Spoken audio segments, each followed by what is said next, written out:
Vous avez filé au théâtre, retrouvé Jean-Philippe Viau. Cette semaine, il a choisi de nous parler de l'adaptation d'un petit bijou signé du célèbre auteur américain Tennessee Williams. C'est exactement ça. La pièce que je vous propose de découvrir aujourd'hui est, à mon avis, l'une des plus marquantes qu'ait écrit Tennessee Williams, son auteur. C'est La Ménagerie de verre. Parmi les plus connus, on se souvient d'un tramway nommé Désir, La chatte sur un toit brûlant, La rose tatouée, ou bien Le paradis sur terre.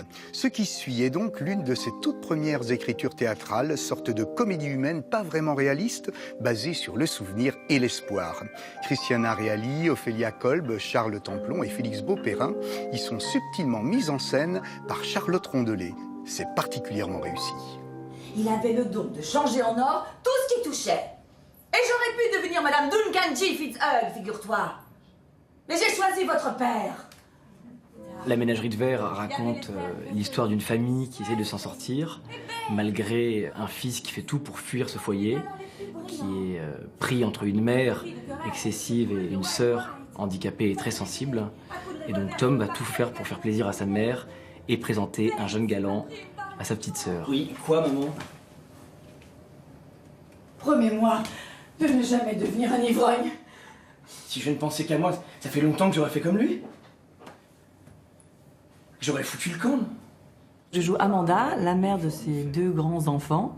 Elle vit entre le souvenir de ce qu'elle a été et la pauvreté d'avoir tout perdu, mari, argent, tout, conditions sociales et sa vie d'avant et tout ça. Donc elle a un petit regret comme ça. Qu'est-ce que tu fabriquais quand tu faisais semblant d'aller à l'école de secrétariat Rubicam? J'allais me promener, c'est tout. C'est pas vrai? Si, c'est vrai, j'allais juste me promener. Te promener? Ici, musique et ambiance font leur effet. Mais dès les premières minutes, la mise en abîme, la proximité et la sincérité de jeu des comédiens nous captivent sans peine. Chacun partage alors avec empathie le bouleversant instinct de survie de leur craquant personnage blessé. Quoi, Laura?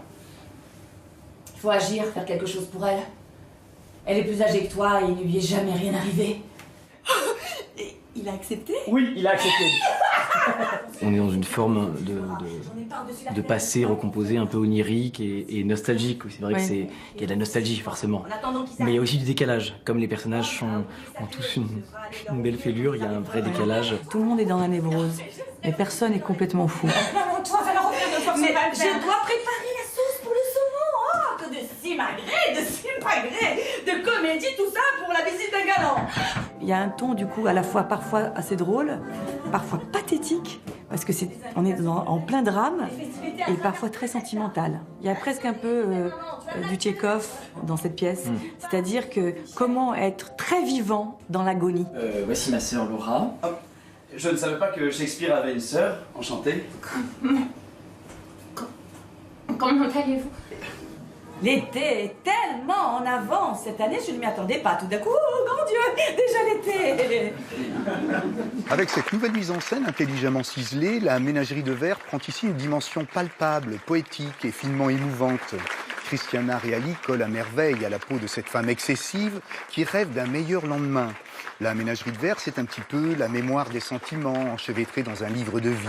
Chacun sur scène nous en ouvre les pages avec humanité et beaucoup de talent. Voilà ce qu'on appelle vrai et du beau théâtre. Excellente journée à tous, à bientôt.